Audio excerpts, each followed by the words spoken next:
The topic is about differential pass transistor logic, also known as complementary pass transistor logic. We'll be diving into the basic structure, properties, NMOS pass transistor, and implementation of AND and NAND using the NMOS CPL.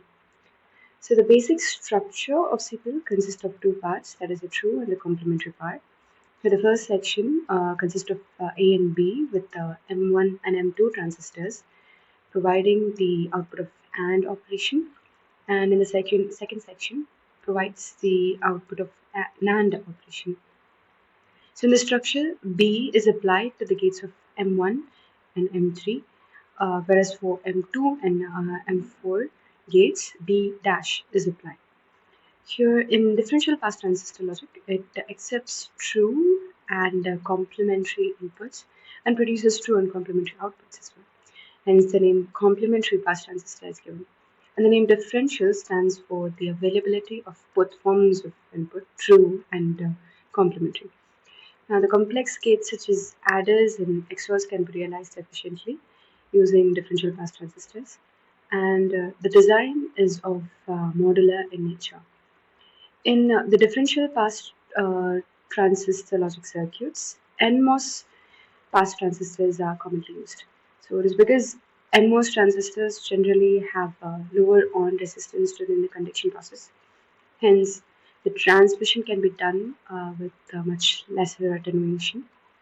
And it has a high mobility rate, and as a result, the switching rate is much higher than that of the PMOS. And the main reason for the usage of NMOS in the circuits is that it helps in minimizing the power consumption factor. Now, the important feature of NMOS pass transistor is that it provides strong logic 0 and weak logic 1, which is due to the small voltage drop that is produced when the transistor is turned on.